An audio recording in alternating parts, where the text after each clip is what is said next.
Alhamdulillahi Rabbil Alamin, wassalatu wassalamu ala nabiyyina Muhammedin wa ala alihi wa ashabihi ila yawmiddin, thumma amma ba'd. Ya ayyuhalladhina amanu ittaqullaha haqqa tuqatih wa la tamutunna illa wa antum muslimun.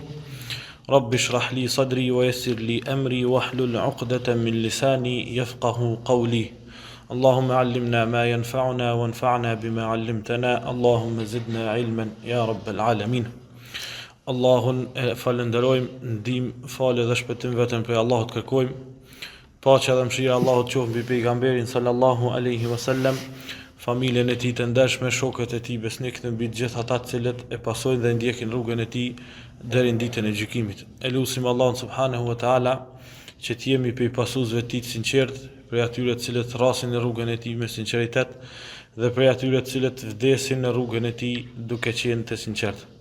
Të nderuar vëllezër, vazhdojmë edhe sonte me lejen e Allahut subhanahu wa taala pas një pauze të vogël me dersin e 4 të fikut, pra me tematik fiku islam, që mësojmë inshallah dispozitat e Allahut subhanahu wa taala praktikisht edhe disa edukata edhe disa mësime. Në dersin e fundit, nëse ju kujtohet, i kemi përmendur llojet e ujrave, të pastërta dhe të papastërta, ndarjen e tyre, çka kanë thënë dietarët rreth tyre. Pastaj i kemi përmendur edhe papastërtitë, disa gjëra që në Islam konsiderohen të papastërta. Në fenë e Allahut subhanahu wa taala, të nderuar vëllezër, nuk ka turp. Ju e dini mirë këto. Edhe nga njëherë këto gjërat papastërtisë ose të pastërtisë ose ky kapitull në përgjithësi ka mundësi dikuj si i duken disa gjëra si intime ose banale ose edhe të parëndësishme. Mirë po jo, të nderuar vëllezër. Kapitulli i pastërtisë është prej kapitullve më të rëndësishëm në Islam. Edhe është kapitulli me cilin më shumë ti ballafaqohemi me ta. Ajo që tregon rëndësinë e pastërtisë është hadithi në cilin e dini ju të gjithë, ku pejgamberi sallallahu alaihi wasallam ka qenë në namaz bashkë me sahabë duke fal namazin, edhe i ka pas sandallet e tij me ndëcir. I ka ardhur Xhibrili si i ka thënë zbathej. Edhe gjatë namazit ti është detyruar diçka që nuk ka qenë e zakonshme, jashtëzakonshme. Gjatë namazit është detyruar me i zbath pejgamberi sallallahu alaihi wasallam për shkak se ka pas ndëcir. Por kaq e rëndësishme është çështja e pastërtisë. Tjetër është edhe se kapitulli i pastërtisë ka njëherë mos mësimi i kapitullit të pastërtisë bën që muslimani me radhë në disa cytje të shejtanit. Dikush për shkak se nuk i din disa mesele nga njëherë, shpesh herë shejtani bash atë e cyt. Bash atë ja gjen atë pikën e dopt. Ndërsa pejgamberi sallallahu alaihi wasallam e ka përmend dhe ka thënë në një hadith, la yansarif ahadukum hatta yasma'a sautan aw yajid rihan. Kur është pyet për ata i cili i përshpërit namazin e tij se a ka prish avdesin apo jo, pejgamberi sallallahu alaihi wasallam ka thënë mos largohet dikush prej namazit të tij derisa të ndëgjon zon ose të nin erë. Në formë mos ato janë provokime ose cytje të shejtanit. Tash dikush për shkak se çit hadith nuk e ka ndëgjuar, nuk e ka mësuar mirë çit mesele, vetë që to cytjet e shejtanit shpesh herë shtin me marr avdes, janë randojnë fen. Kështu që janë mesele që patjetër duhet më mësu. Pastaj ka thënë pejgamberi sallallahu alajhi wasallam, "Idha ja'a shejtan", nëse të vjen shejtani, edhe të thotë se e ke prish avdesin, thuaj ka dhabt, je të rajt. Edhe që si hadith e ka. Qaq shumë mënohet shejtani mallkum me të bë përshpëritjen në çështjet e pastërtisë. Kështu që janë mesele që patjetër duhet më mësu. Ajo që sonte do filloj me ta është disa pastërtia ose papastërtia, po them kështu, që ka xhilaf mes dietarëve në to. E që disa prej tyre janë të pastërta, disa të papastërta, që nuk i kem përmend herën e kaluar. Një prej tyre është sperma. Nuk e kemi përmend as të pastërtit, as të papastërtit. Për shkak se ka prej dietarëve që thonë se është e papastër. Mirë po shumica e dietarëve thonë se sperma është e pastër. Edhe argumentet Allahu alem janë shumë më të forta edhe më të qëndrueshme që tregojnë për pastërtinë e spermës. Një prej tyre është hadithi i Aishës radhiyallahu anha, ku tregon Aisha radhiyallahu anha që thot e kom fërku thot rrobën e pejgamberit sallallahu alajhi wasallam mbi cilën ka pas sperm, thot ndërsa ai ishte duke u folur. E ka fërku, domethënë nuk e ka pastru. Sikur sperma ti shkon e pastër, ish desh me pastru me ujë. Ne kemi mësuar se pa pastërtia largohet me ujë. Ndërsa me fërkim jo. Plus ka qenë pejgamberi selam duke u falur, që i bën se është fal me rrobën cilën ka pas sperm. Ky është për hadithe më të forta që tregon që sperma në Islam është e pastër. Pa desht me zgjenu ma shumë meselen, pastaj është edhe transmetimi i Ibn Abbasit radhiyallahu anhu, ku e ka krahasu spermen, thot largojeni thot ato, thot me ndonjë shkop ose idhkhir, me një lloj bime që ka qenë kohën e pejgamberit selam, thot sepse ajo është sikur peshtyma ose sikur qyra. E ka krahasu me këto dyja. Këto dyja në Islam janë të pastra. Domethënë tash mirë po ka edhe hadithe, është edhe një hadith tjetër, gjithashtu kjo është në Buhari. Hadithi është i saktë ku tregon që Aisha radhiyallahu anha thot e kum pastru thot spermen nga rroba e pejgamberit sallallahu alajhi wasallam, thot edhe i kum pa gjurmë të pastrimit, e kum pa ujin pasi që e kum pastruar në rrobën e pejgamberit sallallahu alajhi wasallam spermen. Tash disa dietarë kanë marrë çit hadith edhe kanë thonë që sperma është e papastër dhe duhet të pastrohet. Çka i thojmë tash na këtyne? Ne i thojmë se kjo është e pëlqyeshme. Është për qëllim istihbab, i thojnë, pëlqehet pastrimi i saj, mirë po nuk obligohet. Për që ta nga njëherë meselet duhet mësuan mirë dallimi mes vajibit, mes mekruhit, mes mustahab, çka pëlqehet, çto është e rëndësishme. Pse ka njëherë vllazni vjen çështja emergjente. Tash ti nëse ke mendimin që është obligim me pastru ato, do të milon shumë gjona onash që me pastru ato. Nëse thu që sperma është e pastër, atëherë e ki shumë ma lehtë. Kështu që dietarët, shumica e dietarëve thonë se me qëllim në hadithin e Aishës ku ka thonë Aisha radhiyallahu anha se kum pastru, thonë është për qëllim që pëlqehet, për shkak se sperma është e neveritur. Pëlqehet pastrimi i saj, s'ka dyshim. Edhe i pështymes, edhe i qyrave, edhe çdo gjë që ka në esencë njeriu neveritet për saj, mirë po, a është obligume? Jo, nuk është obligume. A është namazi i saktë nëse falet me ta? Është i saktë. Që kjo sipas shumicës dietarëve. Tjetër është edhe çështja e alkoolit që është diskutabile. Allah thot në Kur'an në ajetin 90 surës Maide: Ja ayyuhalladhina amanu innamal khamru wal maisiru wal ansabu wal azlamu rijsun min amali shaytan. O ju që keni besuar, pijet alkolike, bigjozi, idhujt, edhe shigjetat e fallit janë veprat ndyta prej shejtanit, largoni prej tyre nëse doni të shpëtoni. Disa dietarë thonë se alkooli është i papastër duke argumentuar me këtë ajet. Se Allah thot janë veprat e ndyta për shejtanit të mallkuar. Largoni atyne nëse doni të pastroni.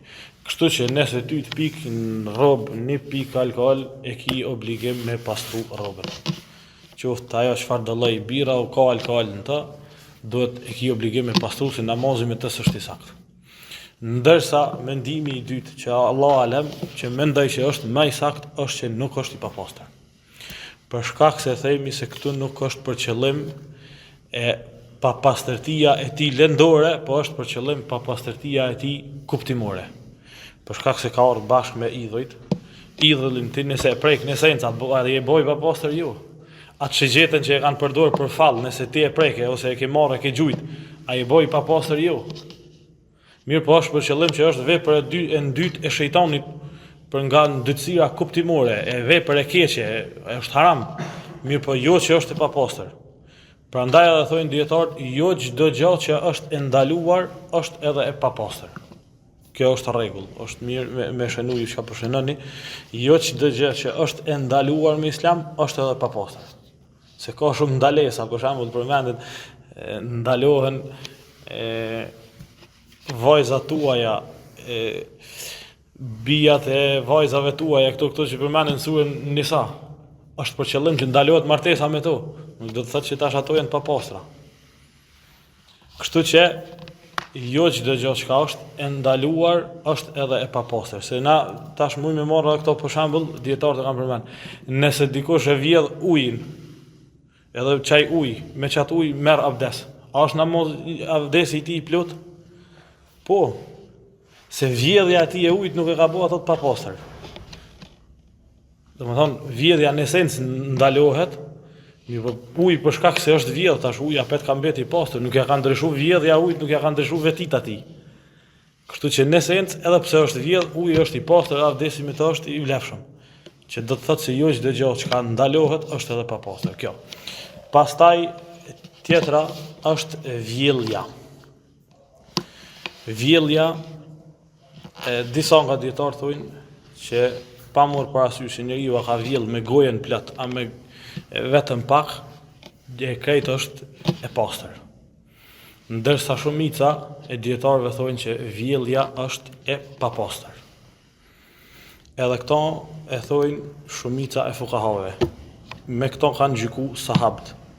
Edhe e kanë mbështet në rregullën që kanë thonë çdo gjë që obligon abdesin, që del jo nga vrimat anale, e shumta e tij kanë thonë është e papastër. Thonë që këtë rast që hin edhe të vjellurit. Pastaj e kanë krahasu me jashqitjen. Kanë thonë urina është jashqitja e pijeve, e atyre që ka pijen. Ndërsa nevoja e madhe është jashqitja e atyre gjërave që ka hahen. Çka është dallimi mes asaj që vjell ose e qet tash prej organeve tjera, kanë thonë është e njëjta. Sikurse nëse e qet ti prej organeve gjenitale, sikurse e qet prej gojeve, të njëjtin shndrrim ajo e ka pasu në bark, kështu që konsiderohet e papastër. Pra që kjo është prej argumenteve që tregojnë që është vjellja është papastërti. Edhe normal që kemi përmend, tash në dersin e kaluar nëse diku i kujtohet tek jashqitja e foshnjës, e cila është duke ushqyer ende me qumsht, ende me gji. Për këto kemi thonë se dietarët e kanë bërë dallimin mes asaj që është femër edhe asaj që është mashkull. Njëjtash e bojmë dallimin edhe te vjellurit. Nëse një mashkull i vogël që është ende duke ushqyer me qumsht gjirit vjell, me gojen plot e kemi për qëllim. Për shkak se dietarët këta që mendojnë që vjellja është e papastër e bojnë dallimin. Nëse ka vjellje shumë të vogël, thonë ajo inshallah nuk është problem. Mirë po me vjellje me gojen plot. Kjo është e papastër. Tash nëse një fëmijë i vogël është duke ushqyer ende me qumshtin e gjirit vjell, atëherë merr dispozitën e njëjtë sikurse te jashqitja e tij. Nëse është mashkull, atëherë mjafton vetëm me fërku, me spërkat pak edhe pastruhet. Nëse është femër, atëherë duhet me pastru. Që kjo sa i përket disa meseleve që janë diskutabile, janë pastra apo pa pastra. Ndërsa kapitullin e radhës, po gjithashtu ka përmend edhe tek mizat ose disa gjallëza që janë të vogla, që në esencë aty nëse mbyten nuk qesin shumë gjak, nuk ju rrjedh gjaku, sikur si janë mizat, grajzat, bletës e diçka kanë pak gjak, po a janë dyta ato tash nëse ti e mbyt në dorën tonë. A guxon më fal me to? Po. Hadithi që argumenton që kjo është e pastër është hadithi që transmeton Ibn Abasi ku tregon për pejgamberi selam thotë nëse dikuj i bjen në ushqimin e tij, në enën e tij miza, atëherë fel yughmisu, ka thonë le ta mbyt ato, le ta sharran, le ta mbyt. Për shkak se ka mundësi se njërin krah e ka shërues, njërin krah e ka helmues. Le ta mbyt ato mirë edhe le ta hedh. Sikurse mizat kishin qenë pa pastër, i zhdesht pastaj edhe me derdh ato ushqimin që është në ta. Mirë po jo, pejgamberi selam ka thonë veç le ta largon. Që do të thotë që ajo në esencë është e pastër. Kapitulli tjetër ka të bëj me enet. Është ndoshta kapitulli më i shkurt në kapitullin e pastërtisë. Pejgamberi sallallahu alaihi wasallam ka thonë la tashrabu fi aniyati adh-dhahab wal-fidda. Mos pini nga enet të cilat janë të përpunuara nga argjendi edhe ari. Wala ta'kulu fi sihafiha fa innaha lahum fi dunya. Ndërsa thot dhe mos hani gjithashtu nga ato për shkak se ato janë për pabesimtarët në dunjë, ndërsa për juve në ahiret. Pra ndalohet të ushqyerit, qoftë ushqim, qoftë pije me anë të cilat janë të përpunume nga ari edhe argjendi. Përveç disa anëve të cilat janë vetëm pak të pikta me argjend. Këto kanë leju dietarët për shkak se ka argumente se pejgamberi alayhis salam ju ka prish një anë edhe e ka pik me copëzat të argjendit, jo të arit. Ari komplet ndalohet, ndërsa disa copëzat të argjendit, nëse ena piket me ta, e lejohet. Këto do të me pas qartë. Tash, a lejohet përdorimi ose lenja e enes të arit ose të argjendit me majt në raft, ose me përdor për diçka tjetër, sipas shumicës dietarëve lejohet. Mirë, po qëllimi ndalimi në këtë hadith është vetëm aleikum selam. Qëllimi i ndalimit është vetëm përdorimi për ushqim, që kjo ndalohet. Domethënë nuk bën me ushqim to. Mirë, po nëse ti përdor për diçka tjetër, lejohet. Allah alem, dietarët e kanë përmend shkakun, disa prej tyre kanë thonë se këto kanë të bëjnë me disa vepra të bazë që Allah subhanahu wa taala muslimanit ja ka përgatitur për ahiret, nuk e ka lënë për dunja. Ndërsa disa të tjerë kanë thonë që nëse muslimanët i kishin përdor end për arit edhe për argjendit, ka zemrat e të varfër thyen to. Në mënyrë lakmojnë nga të pasurit. Edhe përdorimi i tyre aludon se në keq përdorimin e pasurisë muslimanëve. Që kjo parafërsisht. Mirë po, në esencë jashtë ushqimit, ato inshallah lejohet me u përdor. Kapitulli i fundit për sonte është kapitulli që ka të bëjë me kryerjen e nevojës, rregullat dhe edukatat që kanë të bëjë me pastrimin nga jashtëqitjet. Selman el-Farisiut i është thonë se pejgamberi ju ka mësu çdo gjë, sa që ju ka mësu edhe ç'është më vepru nevojtore, Allah i nderoft. Mushrik i kanë thonë çto fjalë Selman el-Farisiut si në shajnë në çmimi, që me demek si pejgamberi juve pi mëson çdo gjë, sa që edhe jetën intime ai po ja mëson juve. Ndërsa i thot Selman el-Farisiu فقال أجل لقد نهانا أن نستقبل القبلة لغائط. Thot po thot, na ka mësuar thot çdo gjë, edhe me krenari kështu. Thot na ka mësuar thot pejgamberi selam që na ka ndalu kthimin nga kibla gjatë nevojës. Tash e përmendim këtë meselë. Thot na ka ndalu që me u pastru ose me marr tahret me dorën e djathtë. Thot na ka ndalu që me u pastru me ma pak se sa me 3 gur. Thot edhe na ka ndalu që me u pastru me jashtëqitje të kafshëve ose me ashtyre. Tash edhe një herë inshallah përmendim këtë hadith. Po e filloj rregullat që i kanë përmend dietarët drejt, pastaj na vjen ky hadith apet. Pëlqejet hyrja me këmbën e majt në banjo. Është prej sunetit që në banjo të futemi me këmbën e majt. Para se më fut, ta themi duan. Bismillah, Allahumma inni a'udhu bika minal khubthi wal khabaithi. Është mirë se cili për neve me mësu këtë dua. Pejgamberi sallallahu alaihi wasallam thot: "Satru ma bainana wa bain ash-shayatin dhikrullah." Ajo që ka na mbrur, që ka na mbulon mes neve dhe shejtanëve është përmendja e Allahut. Kjo për shkak se në vendet e papasta arrin shejtanët të kanë mundësi me na sulmu. Kur na e përmendim Allahun para se mu fut aty, është mundësia shumë që me qenë shumë më të fortë kundër tyre. Domethënë me u fut në me kamën e majt. Para se mu fut duaja.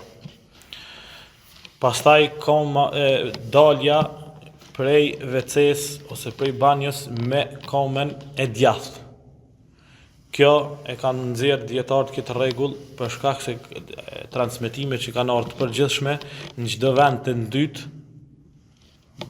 kryhet me anën e majtë. Qoftë pastërtia nga tahreti, qoftë edhe futja në banjo kryhet me anën e majtë. Ndërsa dalja nga ato do të më kryhet me anën e djathtë. Sikur që futemi në xhami me anën e djathtë, dalemi me komen e majtë. Pastaj doja pas daljes, ghufranek. Që kjo është doja e cila ka transmetime që dietarët e kanë përmend. Dobinë e saj, Allah alem, mirë po kanë thonë për shkak se njeriu kur futet brenda e lën diçka në banjo, lën diçka të dytë. Edhe kur del për jashtë thot ghufranek, o Allah më fal mua, sikur se e kujton atë ndytësinë e gjunoheve. Ashtu siç unë e lash këtë ndytësirë para pak qasti, më fal edhe gjunohet e mia të ndotura që janë. Këtë hikmet që e kanë përmend dietarët. Edhe për duave të tjera që ka transmetime është elhamdulillahi alladhi adhhaba anil adha wa afani. Falenderojmë ndaj Allahut. Për shkak se ta ka mundsu me i lënë pa pastërtit jashtë. Edhe kjo është dua që është e transmetuar me hadithe të sakta. Edhe është mirë me mësuesit që lipënive. Pastaj ulja mbi këmbën e majt duke e shtrirë të djathtën.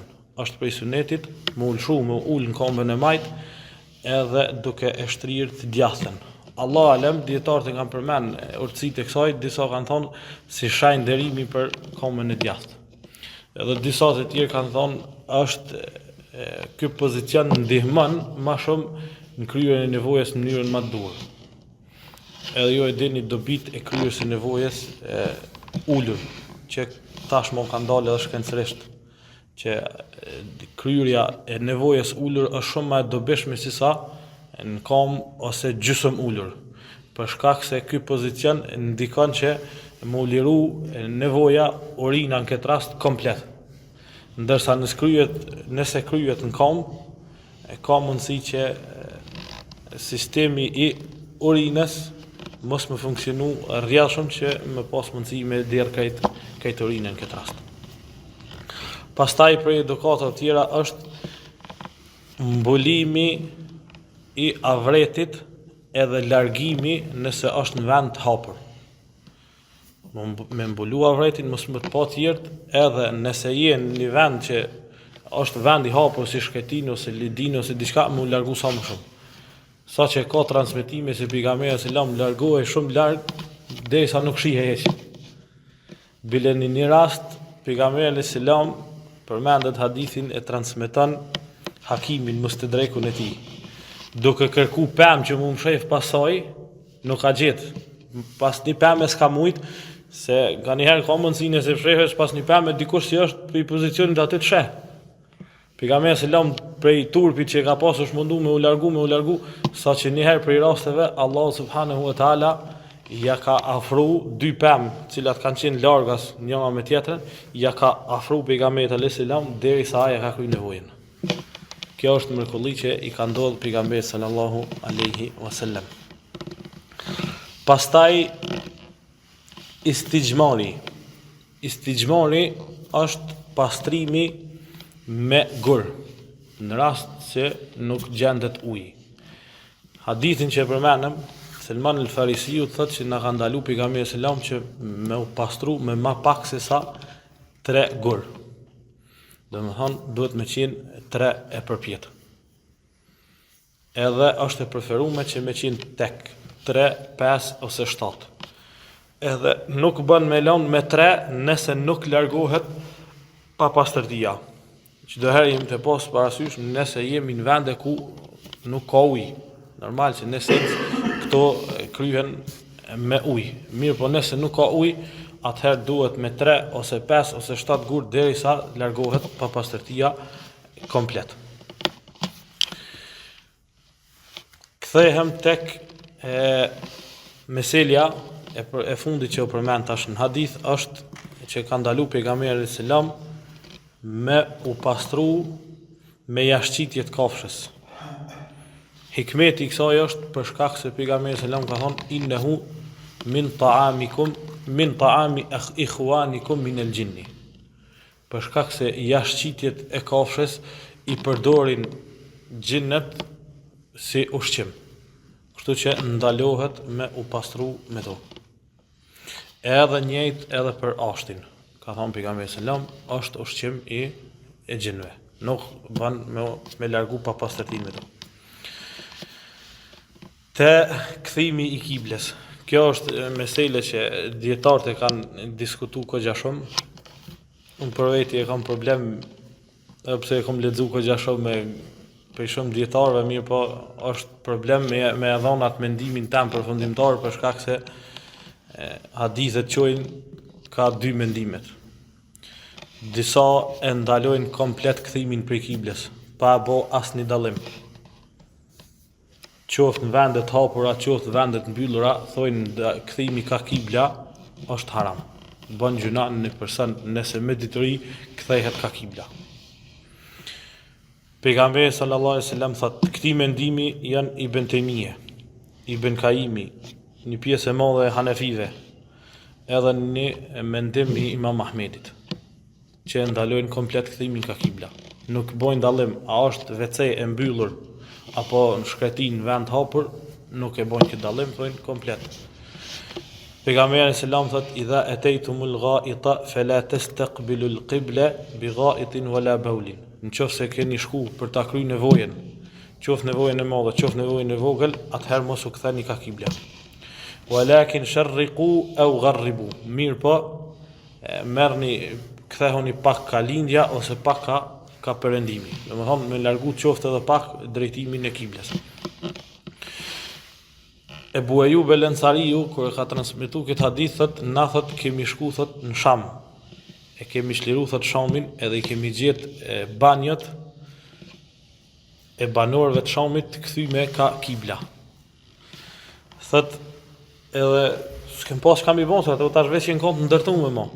Thot e kemi kry thot nevojën ashtu qysh janë kon ato të kthyme, jemi mundu na pozicionin tonë, edhe pse ato janë kon të kthyme ka kibla, na pozicionin tonë me ndryshu pak, jo më u kthy ka kibla.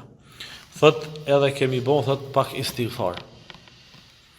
E këto përmenin disa dietarë që thonë se nëse dikush nga njëherë nuk ka mundësi një vepër me kry me përpikmëri, atëherë nëse dyshon diçka në të, si është fut diçka për i haramin të ose diçka është mirë me bo, istighfar. Më thonë që kjo është për haditheve që tregon që ndalohet kthimi prej kibles gjatë nevojës. Do më thonë hadithi i përgjithshëm. Pastaj mendimi tjetër që e ka Imam Buhariu, Imam Maliku, Shafiu. Thojnë e bojnë dallimin mes WC-ve që janë të ndërtume në përshpia ose WC të mbyllura, edhe mes kryerjes së nevojës në vendet hapura. Thojnë ajo që ka pas për qëllim pejgamberi selam me ndalim, është për qëllim në vendet hapura, që kjo thojnë ndalohet më kthy ka kibla. Ndërsa në vendet të mbyllura, thojnë se nuk është problem. Edhe për këto e kanë një hadith bukur të fortë që është në Buhariu, thot Abdullah ibn Umeri, thot kam shku thot një ditë te Hafsa. Thot edhe më është dash që më hyp në kulmin e shtëpisë saj, thot ndërsa e kam pa thot pejgamberin alayhis salam mustaqbil ash-Sham mustadbir al-qibla. E kam pa pejgamberin alayhis salam duke qenë i kthyer me fytyrë ka Shami me shpinë nga Qabja, se Shami është në lindje, nëse ti ja kthen fytyrën Shamit, patjetër e ki është fjala prej Mekës, e ki në shpinë për mas e ki Mekën. Tash me këto argumentojnë dietarët se thonë se pejgamberi alayhis salam kur e ka kryer nevojën në vendet mbyllura, sikur në këtë rast në shtëpi, kanë thonë që nuk është problem nëse ja kthen shpinën ose edhe nëse kthehesh ka kibla. Nëse kryet nevoja në vendet hapura, atëherë e ka ndalu kthimin prej kibles. Që kjo është në përgjithësi sa i përket kësaj mesele. Ka edhe dietarë të tjerë që i lejojnë të dyjat. Mirë po, ky mendim është shumë i dobët. Allah alem, mu më ndohet më i përafër që ky mendimi që e bojnë dallimin mes WC-ve, banjove që janë të mbyllura edhe mes kryes nevojës në ambient hapur. Mirë po, edhe ata jo që nuk kanë argument fort. Për shkak se pejgamberi selam ka ndaluar në 2 hadithe, që ato te bua Juve Lensariut. Edhe në ato tjetrën që përmenem, 2 ka ndaluar direkt. Mos e kryni nevojën. Mirë po, është edhe ky hadith i fort, kur është pa vetë pejgamberi selam praktikisht të e bon, edhe ky është hadith i fort. E dietarë që e lejojnë, thonë se pejgamberi selam e ka pas për qëllim vetëm për jashtë edhe për pelqehet një familje mos kthimi i saj, mirë po nuk është e ndaluar. Që kjo sa i përket kthimit ka kibla. Edhe meselja e fundit është prekja e organit gjenital me dorën e djathtë. Për shkak se u përmend mesele ku tha Selman el Farisiu që pejgamberi selam na ka ndaluar që me u pastru me dorën e djathtë. Ndërsa gjithashtu thot pejgamberi selam një hadith tjetër, la yumsikanna ahadukum dhakarahu bi yamini wa huwa yabul. Mos ta prek dikush organin e tij gjenital me dorën e djathtë ndërsa ai është duke urinuar. Wala yatamassah min al-khala'i bi yaminihi wala yatanaffas fi al-ina'i. Gjithashtu as mos mu pastru me dorën e djathtë edhe mos të merr frym në enën e tij. Ky hadith tregon që ndalohet prekja e organit gjenital me dorën e djathtë. Hadithi është sahih. Mirë po te 4 mëdhëbet thonë që është për qëllim mekruh. Nuk është për qëllim ndalesa. Përveç dhahirive, e kam përmend kush janë dhahirit që disa i kanë konsideruar mëdhëbi i pestë, që i marrin hadithet shablon tamam çu ka thon pejgamberi selam pa mundu me i komentu ose me i shpjegu heq në detaje. Ata thonë që është për qëllim ndalimi haram edhe zban me prek edhe pikë. Ndërsa 4 mëdhëbet thonë që është mekruh prekja e organit ose pastrimi me dorën e djathtë, mirë po nuk është haram. Edhe e kem përmend çka është për qëllim me mekruh dhe çka është për qëllim me haram. Që do të thotë që nëse ti e lën inshallah shpërblehesh, mirë po nëse vepron nuk i gjuna tek mekruhi. Këto e kanë pse tash e kanë bërë, që kanë gozu dietar me bërë këtë ndalesë që ka në hadith prej haramit mekruh, kjo për shkak se është në kapitullin që ka të bëj me edukatat. Domethënë nuk është prej ibadeteve pastrimi nga papastërtitë. Mirë po është shkurt edukat që ka të bëj me pastërtinë, jo ibadet.